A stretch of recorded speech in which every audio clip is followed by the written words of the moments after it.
Somebody wants to speak. So, I'm from Fresno, California. I now live in Pomona, New York. I run a wine store for about 13 years called The Grapevine in West Hills. And my background, as far as me as a person, is definitely musically and artistically rooted. I toured North America as a rave DJ, techno parties for about 13 years across North America. I played 1,100 shows.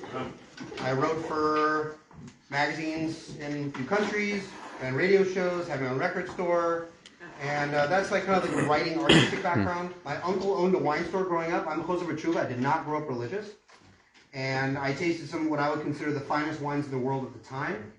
Some of the top wines that were the ones that beat some of the French wines in the 70s. I was drinking those as a kid, and some of the top European wines as well. Now that some of them they've actually made kosher versions of them. So when my boss now brought me in as someone that handled the procurement and ideas of wine in the store, I said, after I taste these 60 wines, if you don't get these 6 cases, you're only cutting yourself short. So from that moment, we've grown quite a bit. We're having a lot of fun with our wine store in Muncie. I recognize some faces in here. It's nice to see people I recognize. It's beautiful when you're coming a little bit out of town. My partner, Tzvi, Laura, and I, we have a distribution company. We do some marketing things. He was born in Lvov. His parents were refuseniks for about 10 years. I can't imagine now in America we can just move. They couldn't. And he's very much into the culture and the political aspect and the land. And I dig into the tasting and the vibration and the music of the wine. And I want to give you a couple hints before we go in. If someone goes into a great restaurant, no one bites a steak and swallows it without chewing. Correct? Anybody? Good. So please treat wine that way too. Chew it a little bit. Rinse it around the mouth. Get some character of it. We don't only have taste buds on the tongue dropping in the back of the neck. We drink a great whiskey or an old wine. Please, do yourselves a favor. Treat it like how long it took. They have to plant the grapes, they have to source the seeds, they have to mature it. 4 years down the road before you even get to pick these things to even turn them into wine. Then barreling and choice of woods and which grape combinations. Do I de-seed it? Do I de-stem it? All these different ideas go into making what's in these bottles.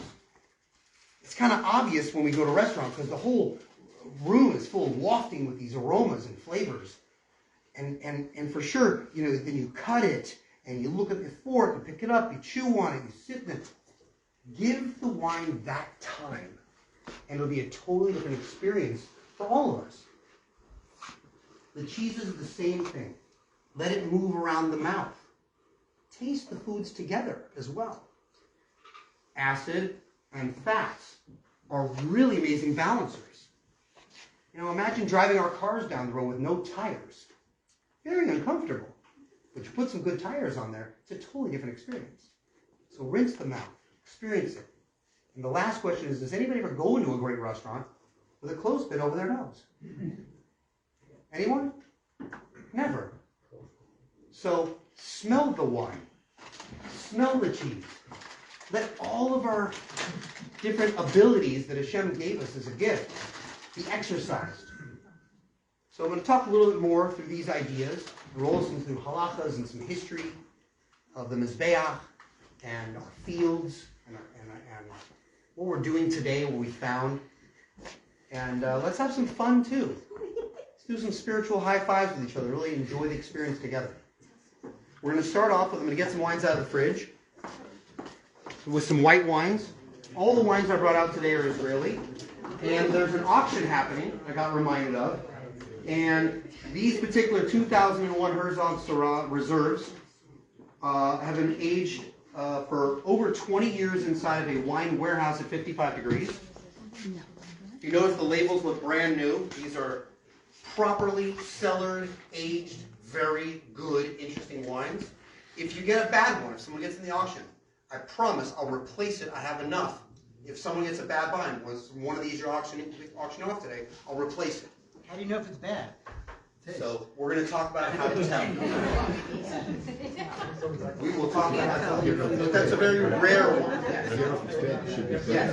So while I'm getting while I'm getting the wines out of the fridge and opening, cracking up, and pouring your first glass, Brent or Baruch here, so happy he's here.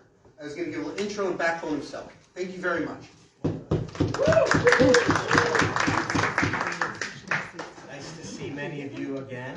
And nice to see all of you, but some of you I've seen before, some of you I know. It's good to be back here. So, my name is Brent Gelman. This is my daughter Maya. She's here from Israel, see, for a while, maybe for a long while. I'm enjoying having her work with me. So a little bit about the company, if you're not familiar. So the name of the brand is The Cheese Guy. I started the business about 27 years ago. Grew up in the Midwest, outside of Cleveland, and did not, like Yehoshua, did not grow up in a traditional home.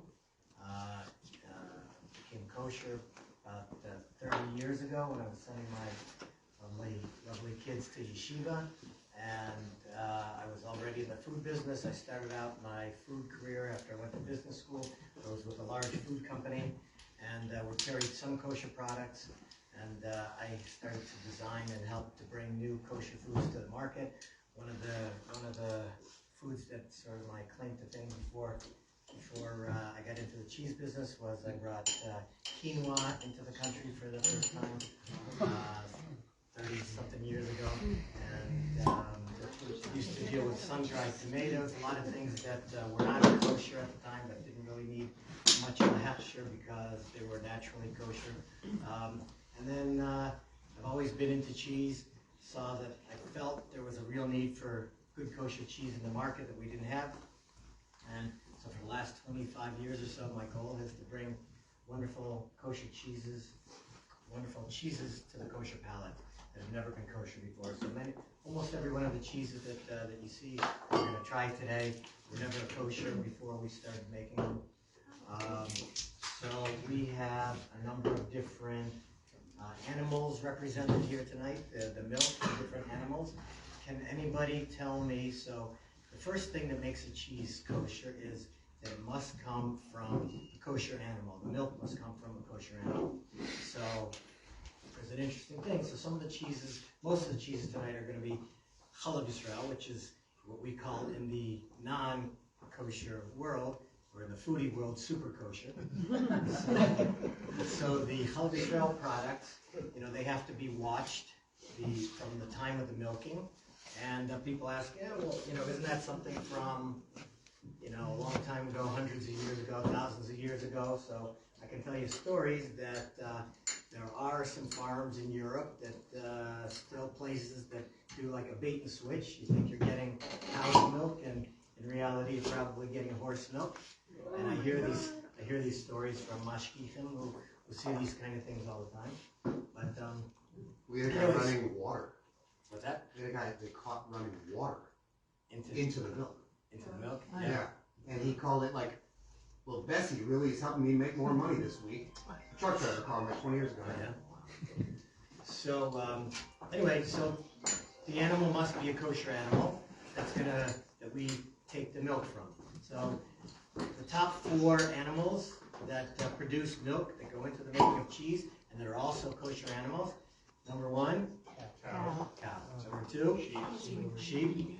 Number 3, goat. Number 4, Llama. not yak, not giraffe. I think I heard somebody say. Llama. Well, it's not an almond. Not llama. That's true. Oh, Yeah, no, it's not an almond. It's huge. Extract. We get, yeah. It first stands up on the back of my neck when I hear almond milk. So yeah, anybody else? Does anybody know what the original mozzarella from Italy is made from? Buffalo. Buffalo. Very good. Water buffalo. Specifically. Very good.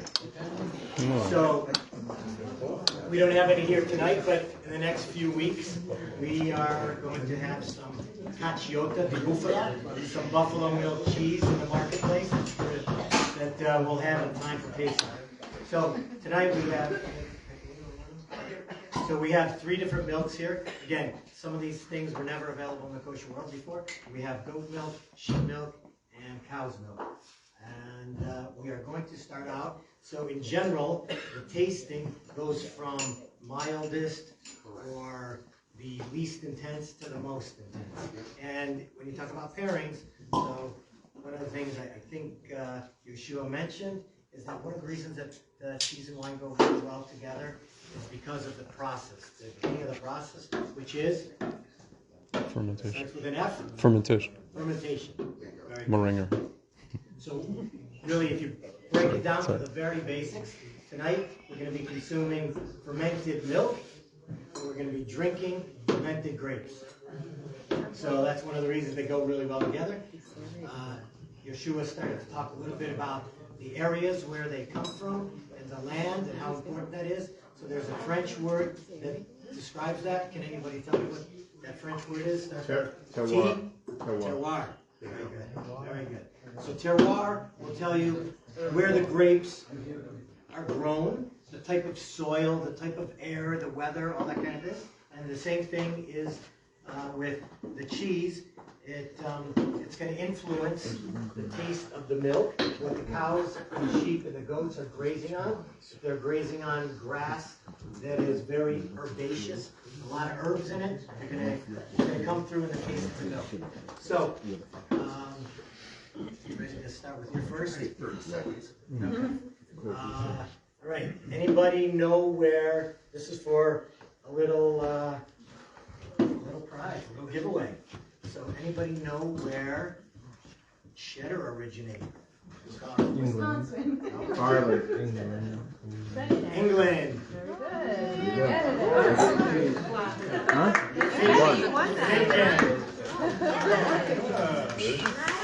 Right.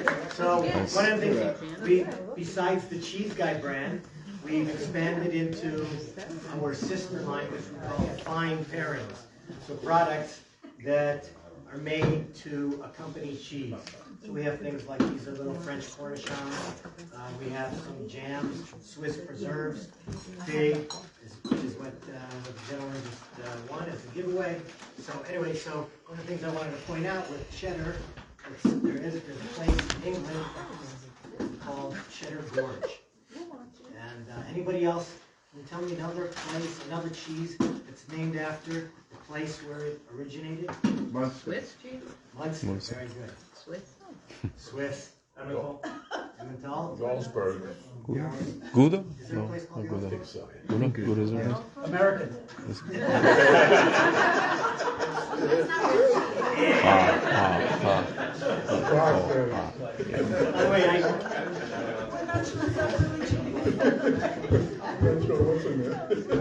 By the way, who invented American? Some Italian guy. Some Italian guy. Yeah, Jewish guy. What was his first name? Whatever. This will get a giveaway too. Not Robert. Huh? No. James Kraft. So in the 1800s, it was the late 1800s, and he came out with the cheese. It was like an emulsified. We joke about it, but it's funny because I asked people what are specific countries known for when it comes to types of cheese, and inevitably somebody says American, and but yes, American is not actually a cheese; it's a cheese product. There are all kinds of emulsifiers. But anyway, he made it, and then it really took off before World War I because it was something that could it was shelf stable, and it could go out to the troops. Made it from a can. Made it. It stayed for a long time. But anyway, any other names of places that Gouda? No. that you could think of that cheese is named after? Gouda? No, not Gouda. That's true, actually. Yeah, that's very good. Monterey, California. And as you can, it's blue. Very good. So Monterey, California, by the way, the only truly, other than American processed cheese, the only truly American style cheese that originated here in the States is Monterey Jack. There you go. You guys know a lot. Camembert, right? Very good. So, Bedouins in the hills. The head professor of Ariel University. They get together. The professor says, "What are you eating? What are you eating? I don't recognize, what are these grapes up here?" Because the Ottoman Turks ripped a lot of our grapes out of the ground because they didn't want alcohol made in the country of Israel. It happened. So they gave the names over. Marawi, Betuni, Hamdani, Jandali. Now, what are these words? Thank you. This isn't Merlot. This isn't Cabernet. Thanks. Right?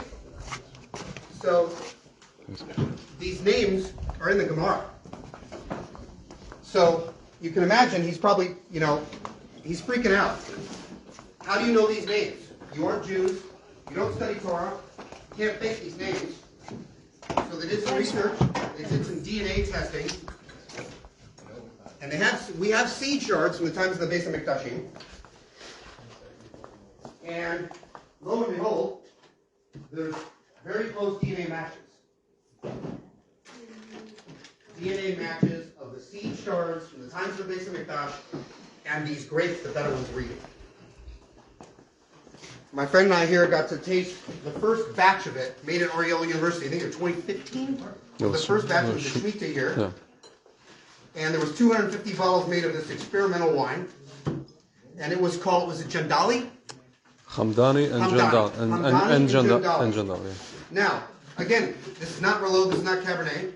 So basically what we're figuring out with the research done by these professors, the grapes found, seed shards, and the trajectory of the grapes from around the world, is a lot of the grape wines of the world, the grapes, were taken out of the Middle East and brought into Europe, is what we're figuring out.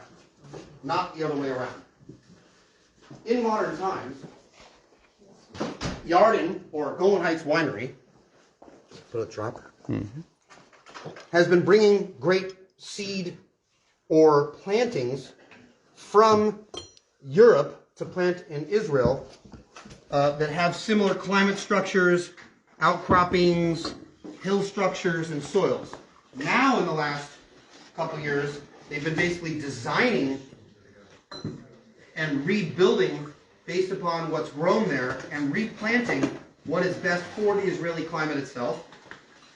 But what's happening is we're reanimating what already was. We have great presses all over Israel from thousands of years of history, all over the country. You got it?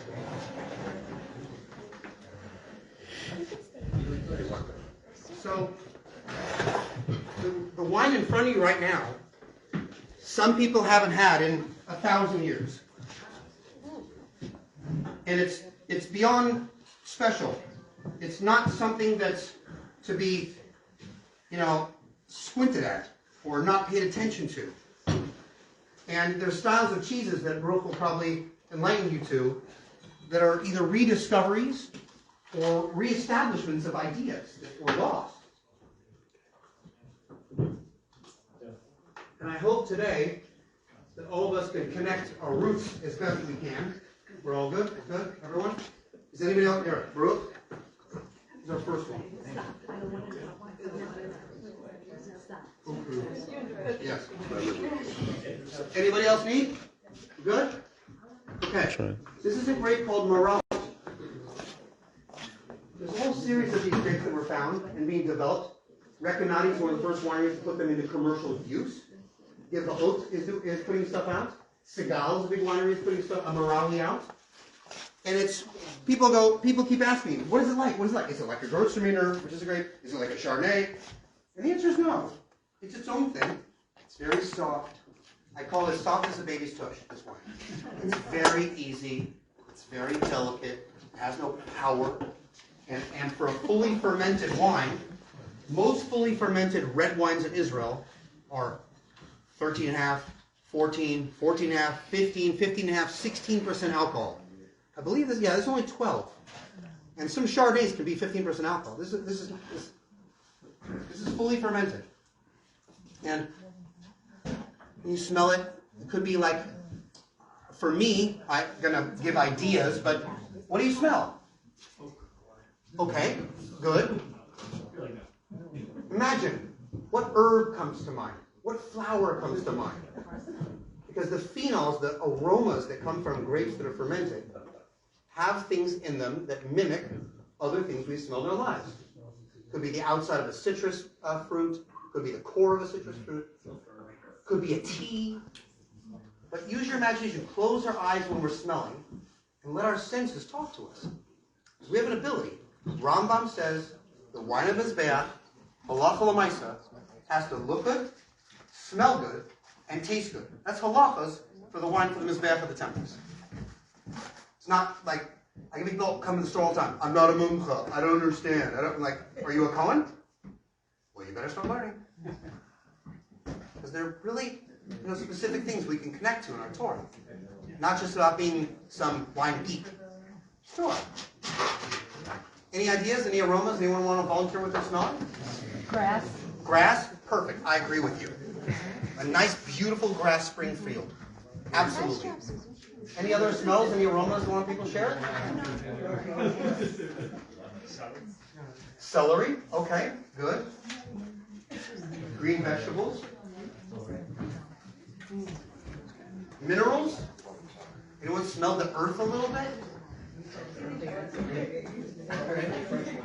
Or how about, has anybody ever walked by a brook, a small brook in the hills, and there's all these fresh stones everywhere, in a spring, in like a spring thaw, and it has it's a little mossy, but not really, a little bit stony, but not really, it's airy. I get a little bit of that too. So l'chaim, everybody. All right, let me tell you all about the first cheese we're going to pair with. And smell and swish, and he's going to pair something for it to go with it. L'chaim Racha. Baruch atah Adonai Melech Borei Peri Hagafen. Amen. Okay. I want to give warning. All right. He likes to tell dad jokes. So I have to give trigger warnings before. But go ahead. You got some? Yeah. Can anybody tell me what the best cheese for Pesach is? Mozzarella. Oh my I God. warned you guys. I did. You said a pun before I did. That's a world record. Preempted pun. Wow, that was fantastic. Pre-pun. Preempted. So the first cheese. That's great. He's got some. So the first cheese we're going to be Funk a trying little bit also. is. Has anybody heard of burrata? I was going to So do burrata was not kosher. the up bars until first, but I thought about a about it. year There's ago. more acid. And we started making it in Very acid. Italy. I told you. We've gone to Italy a number of times. The recipe is like, "You wanna kill me with just this?" right. Made in northern Italy. And what burrata is, the outside is fresh mozzarella. It's an outside, it's like a ball of mozzarella with the inside is infused with a fresh, creamy substance that's called stracciatella. And stracciatella is a combination of fresh cream and chopped up fresh mozzarella. Just a little bit of information. So this cheese, I'll mention which, for those that are interested. This is Chol Yisrael, and it's a soft cheese.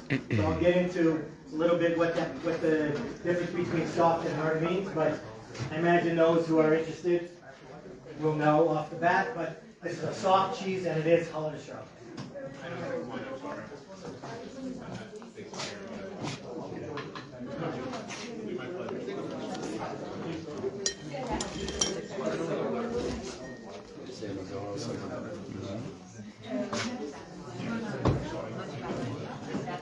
You get bored before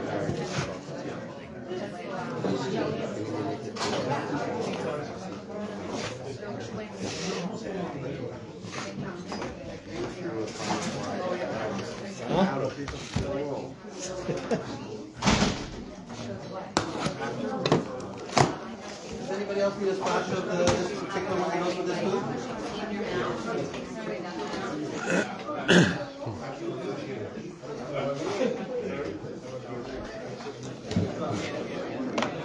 Thank you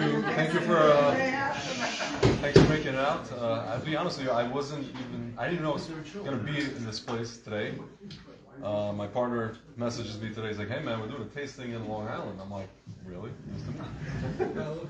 So it's cool to be here. Thank you guys. Very nice event.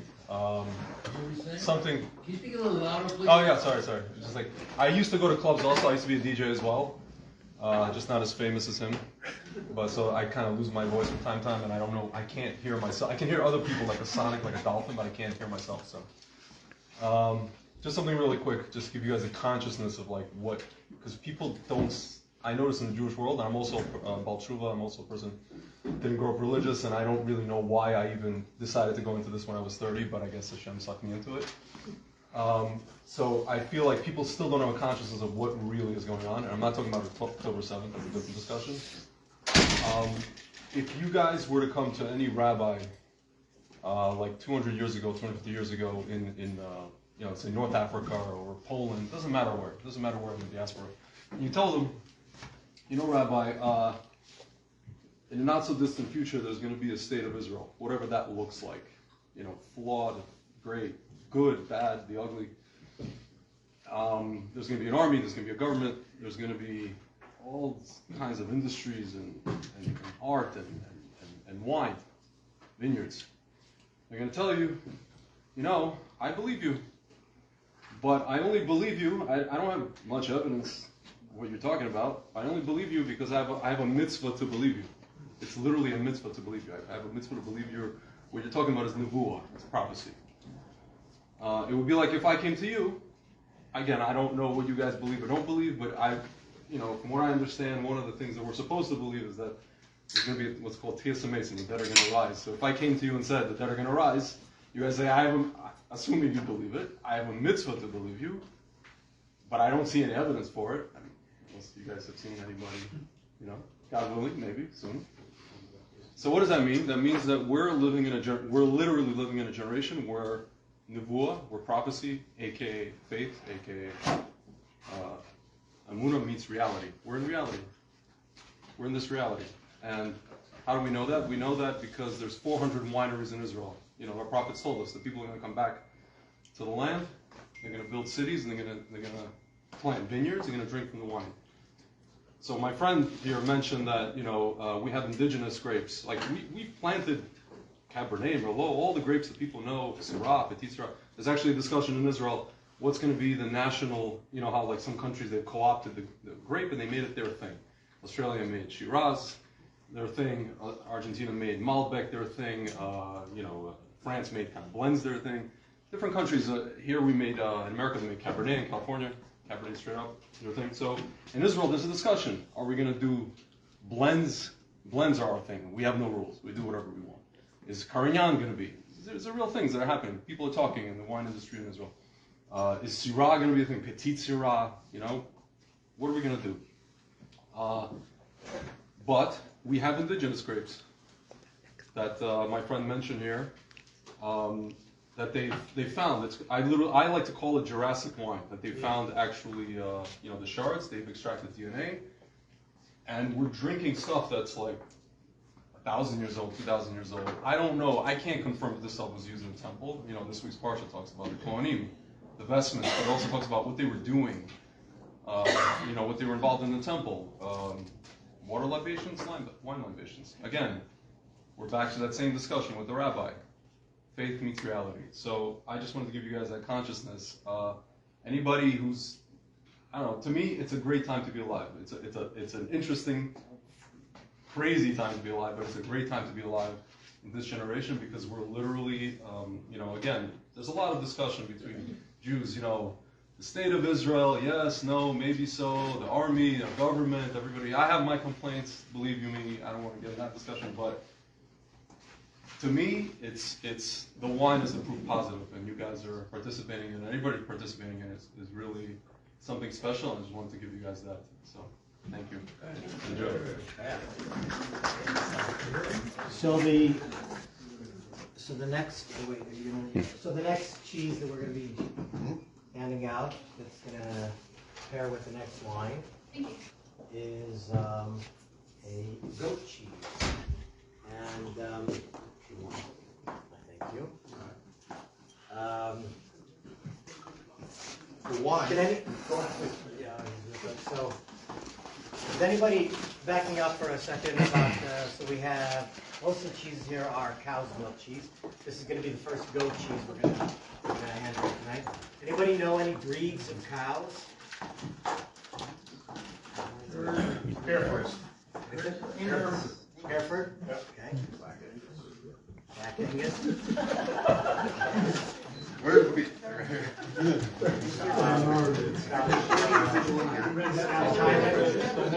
Scottish Highland.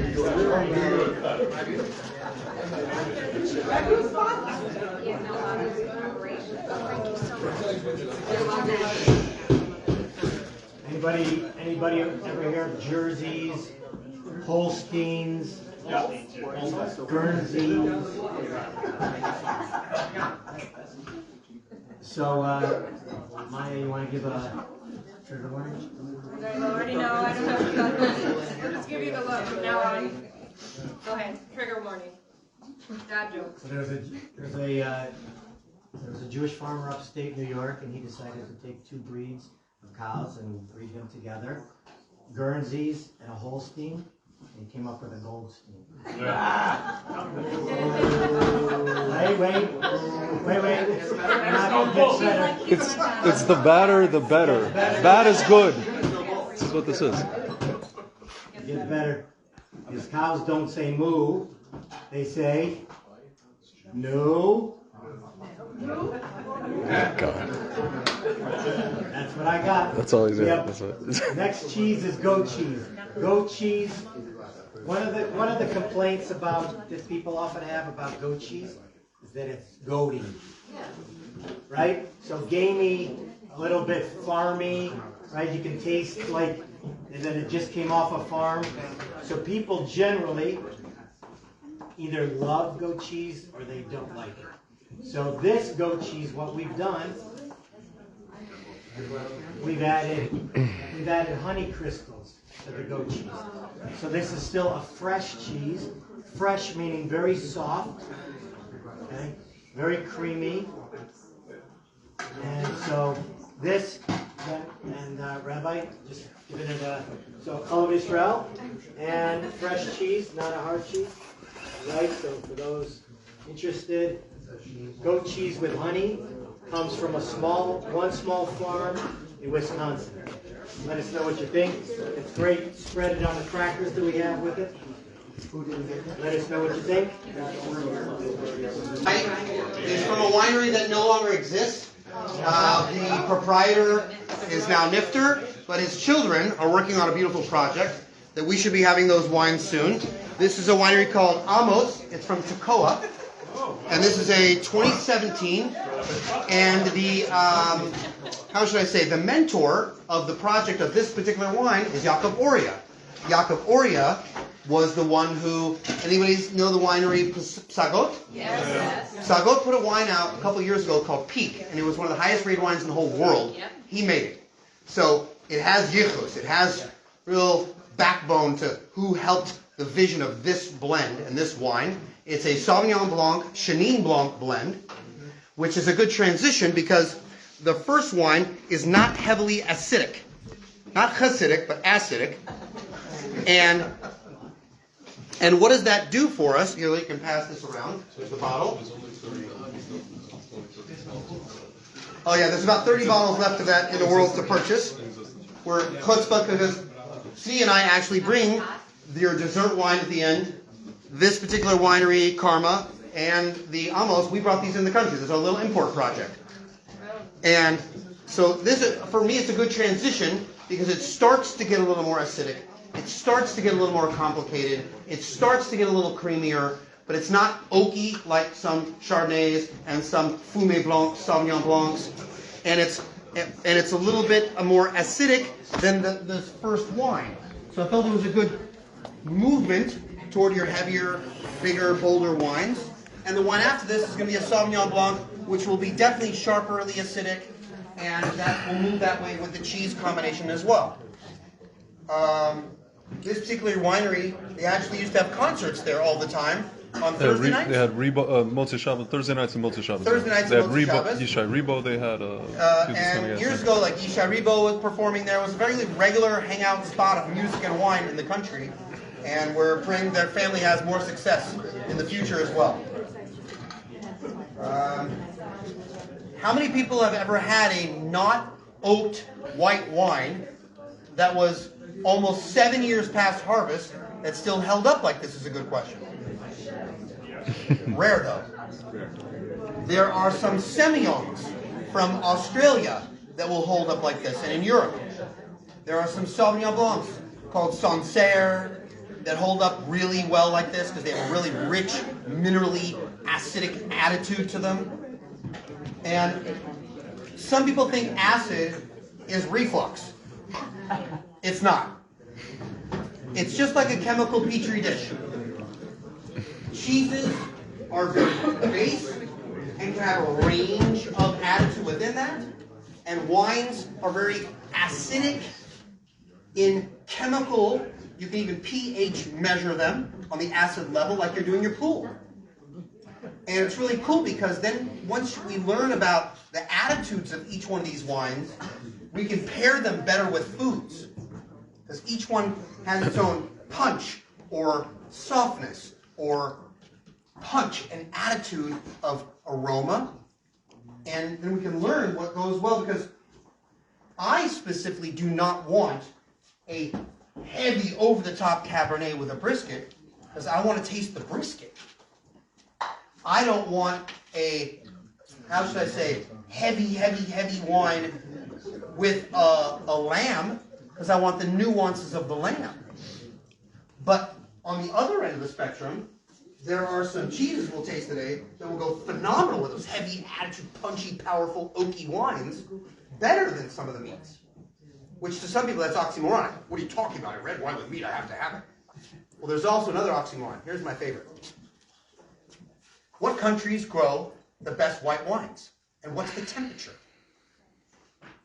Cold climates grow the best white wines. Or in the mountains, the hills. Now, where do the best heavy red wines grow? Hot climates. Where do we want our cold wine? Florida, Arizona, Israel. But wait a minute.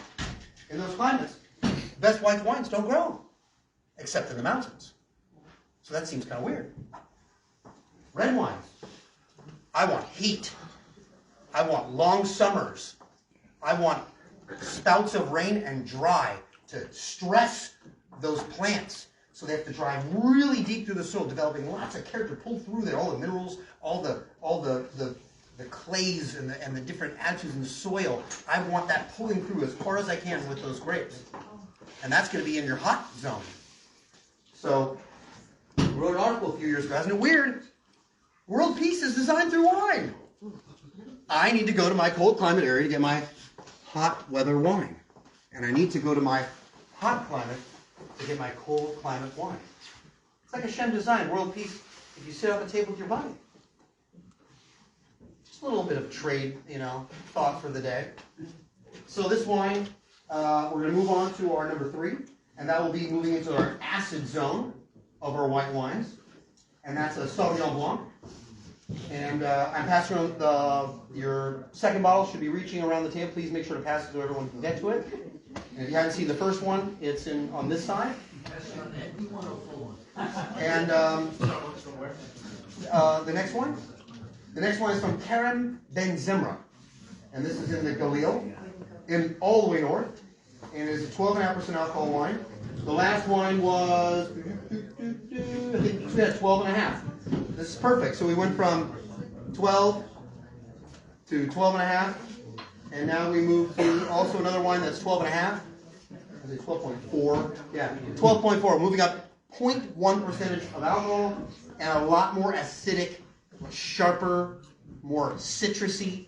And I'm going to let Baruch kind of walk us into the combination we're going to have. And please make me a little plate of some of the crackers and the first 2 cheeses. Thank you. All right. So, next cheese. This one is not cholesterol. but let me tell you how it's made. It's very interesting. So, does anybody know how to pronounce the cheese Gouda? Gouda. Oh, that was perfect. You're getting closer. Gouda? Throw a little bit of Hebrew and Gouda? in this case, a little Germanic, Dutch. Gouda. Gouda with a guttural. Yeah. That was So, right. the next. That's tough, David. Up to the Oh, man. You see the show in Beit? No. It's supposed to be amazing. Yeah. He said some very kind words. He said some very kind words about him at the beginning of the war. All right, trivia. Really? That's unlike them. Yeah.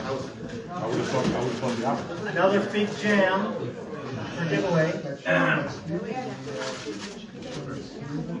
Which country in the world consumes the most cheese per capita? France. Italy. United Roslyn. America. It's one of China. It's a country. China. America. Oh. Turkey. Per capita? Egypt. Russia? Denmark. Oh. Wow, very good. Oh yeah, they don't need that much.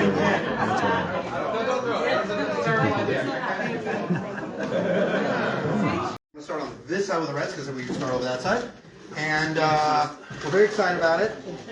When Steve and I brought it in, we felt it was not ready to drink. And we're very impressed with where it's gone. Sorry.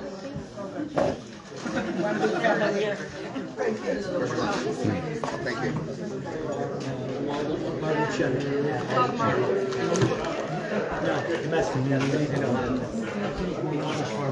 Not even with the cows that names. Right. Which one's the Amish farm?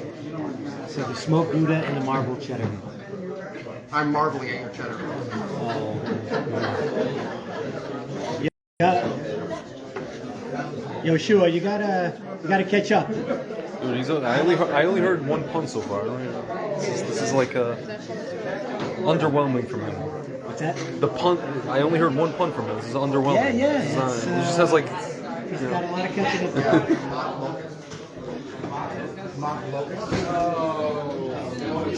This.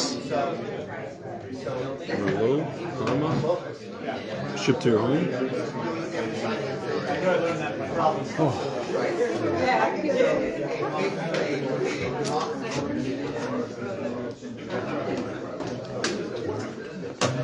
Sausage in there if they're not kosher, and actually sometimes a potato. So this is our beer cheddar with pickles. We're getting 3/5 of a fireman's lunch here. This is beer cheddar. We dump big keg of beer into the cheddar as we're making it. We let the curds soak in the beer. It's not Bud Light. I heard that. You can be assured. You can be assured.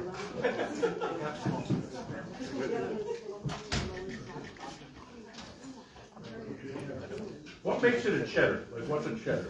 Good question. So there's a. What's your name? Alan. So Alan asked what makes it a cheddar. So one of the things that differentiates many different cheeses is the cultures. So there's like a mother culture. So there's a cheddar culture. So first we all cheese starts to acidify with a bacterial culture. So there are different types of cultures. So there's like a Swiss culture and a cheddar culture and different cultures that make the cheese begin to taste like it acidifies the milk. It starts turning it into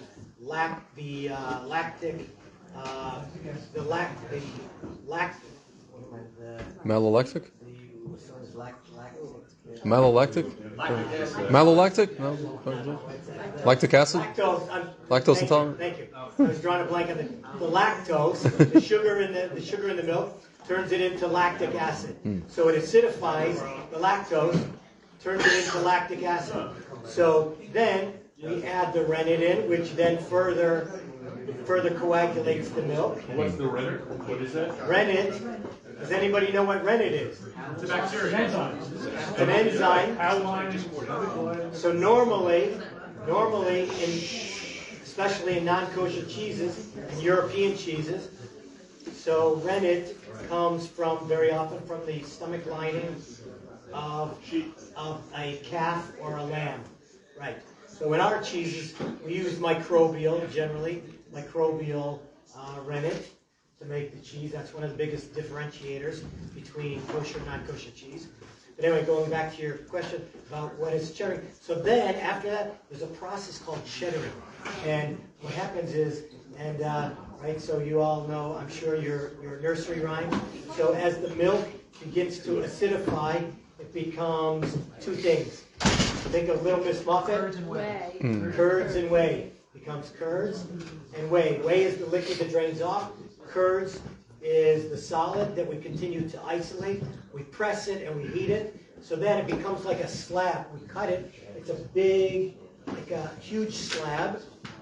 And then what we do is we cut it into smaller slabs.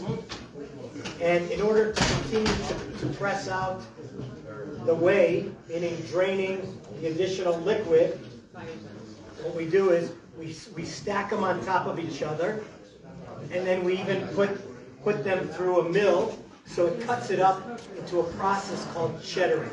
And we salt in between, we salt it, and so there are a lot of processes that take place. So number one, there's a cheddar culture, and number two, there's a process called cheddaring, where you continue to cut up the curds. So it's got nothing to do with like the sharpness of it. The sharpness of the cheddar. No, but you can call. So anybody know what the difference is between mild, medium, sharp cheddars? So sharp cheddar is, so generally mild cheddar is cheddar that's been aged. Depends on the age. It's been aged just a couple of months. Medium cheddar generally tends to be, everybody has sort of a different definition, but medium cheddar tends to be aged for about 3 to 6 months. And then sharp cheddar can go anywhere from 6 months to, there was an article in, I think it was the Journal or the New York Times a few months ago. They found a 40-year aged cheddar in Wisconsin. We have some cheddars that are aged a number of years, 5, 6 years. What happens when they're aging? So when a cheddar and many cheeses, when they're aged longer, the proteins and the sugars in the cheese, this gets a little geeky, but it's sort of fun stuff. It continues to break down, and it creates new textures and new flavors, and the moisture in the cheese continues to evaporate, and so it becomes more concentrated. So like a Parmesan or a cheddar becomes sharper, becomes more intense, it hits you in the back of the palate, and it becomes a stronger tasting cheese and a firmer texture. So you get a sharper cheddar, you get a sharper pecorino, Parmesan, these type of aged cheeses. As they age, they become sharper and more intense and more firm, crumbly texture. So. Thank you. Where do they, when you talk about the different cheeses and the different enzymes, where do they come from? How do you get them? What's up? Like how do you get a cheddar? Oh, you have. Right. So they were. You gotta buy them from somewhere? Oh, you. So yeah, we buy freeze dried. From where? Like who's got the master cheddar? Yeah, like from England, cheddar. From Holland. There are suppliers. There are large suppliers. You get them from their places of origin. Will there ever be a kosher Goldberg? You asked that a lot. He's been asking that for years. I don't like cheese, but it's a family thing. Like all the dry grapes in the summer. Is there such a thing? So Jarlsberg is a brand. I know, but what is it? So It's almost like a Swiss. Right. It's a Swiss style cheese that's made in Norway. right? So, but it's a brand name, and so if we can get the factory to make it, you know, we would. But there are other cheeses that are somewhat similar. Emmental, Jason mentioned Emmental earlier, right? Emmental, different Swiss cheeses. So, yeah, Swiss is a broader category of cheese, but can't tell you if there will ever be a kosher Jarlsberg, but we can keep hoping. Well, no. Any thoughts on the beer cheddar? Very good. A little bit more intense, right? We're graduating.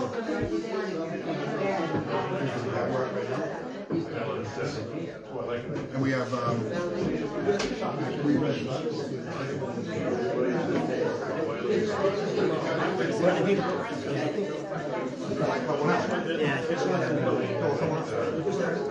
Guys, I just want to tell you real quick. Super corny.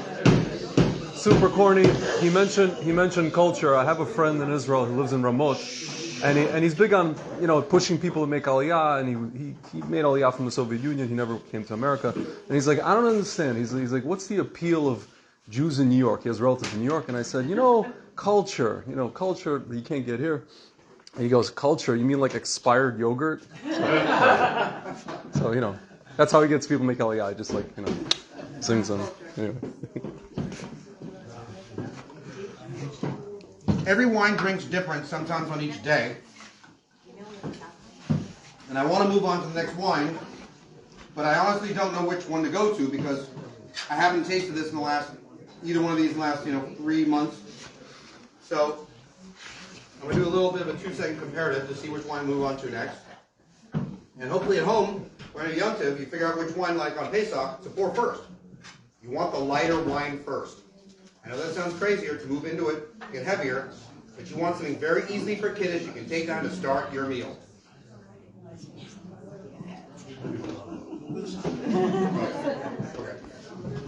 If you're at my stage, family tradition. First two close. I'm gonna, because of the softness of the last wines, I'm gonna come in with a little bit of power, back it off, and then hit us back again before dessert. So, this is a Shiraz. This is the Dalton family collection. These just came out. They used to hide certain wines for their family for Yom Tovim throughout the year. They're releasing a small amount of them now. I just did a private tasting with Alex Haruni, who's the owner of the winery. And we had a beautiful time. And this is their 100% Shiraz. This is their 30th anniversary collection. This is 18 months in oak barrels. And I thought it was a really interesting, intriguing, special wine. And some people are afraid of Shiraz because it's peppery and overly fruity. But let's see where we go with this one together. Yeah. Not religiously, but spiritually, like the Dati hermit. He has a cave. He's very funky and interesting. Always has these, the most bizarre quotes of the Torah on the back of this bottle. And there are loves which cannot be moved to another place. That's from Amichai. And he gives all these obscure quotes. He's a really funky guy, but his wines are absolutely awesome. 2 wineries in a row that are really boutique. I'm doing a finish off tonight. Beit, which is where Yaakov Avinu's ladder was, and Agur, and they're special. They're interesting. They're individual wines. They're very small wineries, both families. And I'm sorry, Agur is in the Judean Hills. It's a yeshuv. It's a yeshuv somewhere, like in the center of the country. And I really think they're spectacular, and it's wineries to look out for. All the wines that we take tonight, I feel very confident, stand out on their own. Not everybody will love all of them because everyone has different taste buds. But these are the last 2 reds we're going to finish off as quick as we can. And then we're going to finish off with some brie and a dessert wine, which Pammy is a big fan of. And this is also Tzvi's in my project we bring to the country for the 24K as well. So, if anybody has any questions, anybody have any thought, anything you want to know Maybe you can teach us something too. Share, please. What's that? Yes. That's right. So, I had a bottle of wine when I was in China, and to me, like it tasted like vinegary, and I didn't like it. But I was thinking, like maybe it's me. Maybe I'm a simpleton who just doesn't have a cultivated palate. Is there a way to say that like wine is objectively bad, or it's like you know what I'm saying? Like, Yes. what Wine can objectively be bad. 100% it can be bad. Yes. If it is vinegary, wine is vinegary. Mamish like your balsamic or your salad. It is not good wine. Now, there are wines that are really sour that can be phenomenal. Now, if you don't pair it with food, you can suck your cheeks out. Now, certain amounts of wood that they age the wines in. If they're too young, if it hasn't matured, it hasn't oxidized, it hasn't matured, it hasn't grown or adapted to itself, I'll call it even. It's gonna be really unenjoyable. And 10 years later, it'll be the best wine of your life. Like these wines, the two Carma wines from Beit. If you tasted these wines 5 years ago, you may not have liked them. And right now they're very sorrowful, they're very interesting, they're very, they're mature. And they express themselves differently than a new fresh wine. Some new fresh wines are much more enjoyable. Power, fruity, less acidic dominance, more wood and fruit.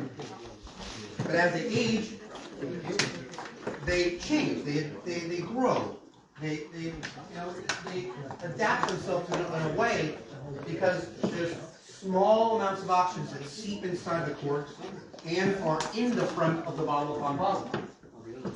Ma'am? Hey.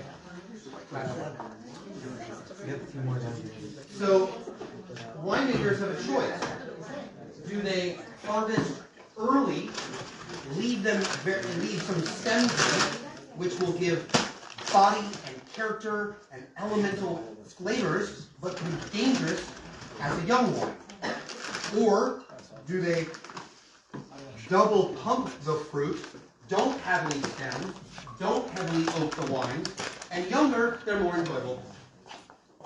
And then the greatest winemakers know how to create kind of a elemental balance. When they're young, maybe they're not as perfect as they're going to be, but you can still enjoy them young as a wine itself.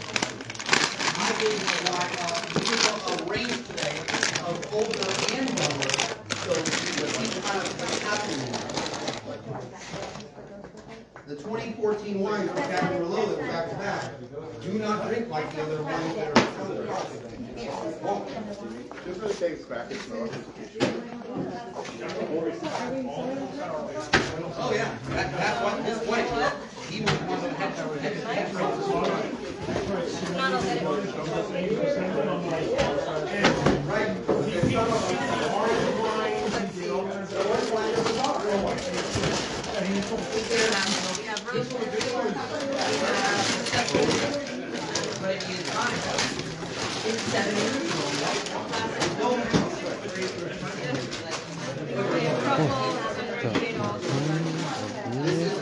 the Agur is a blend of Merlot, Cabernet Franc, Syrah, Petit Verdot, Cabernet Sauvignon, a whole slew of grapes.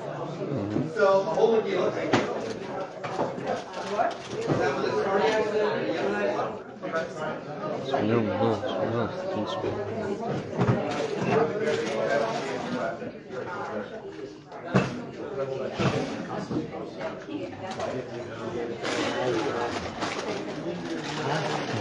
If anybody doesn't like this wine, I want to know.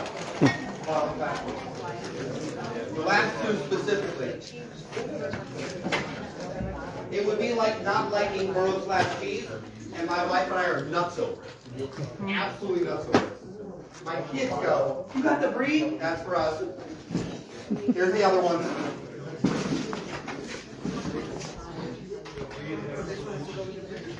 Sir?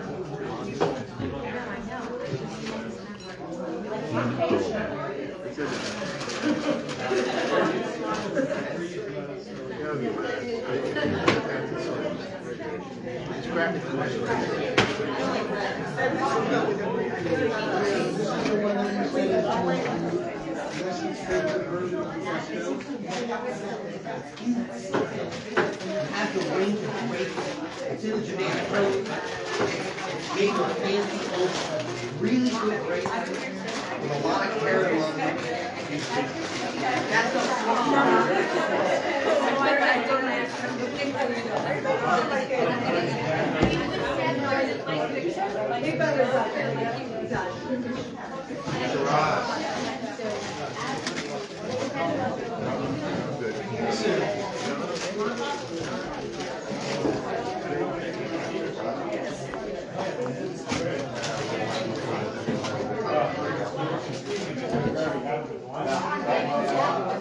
One thing I want to share tonight, this is what I would call a fermentation party. And all of us are fermenting, we're all maturing in a way that sometimes we forget about, but Hashem created us in a very unique fashion.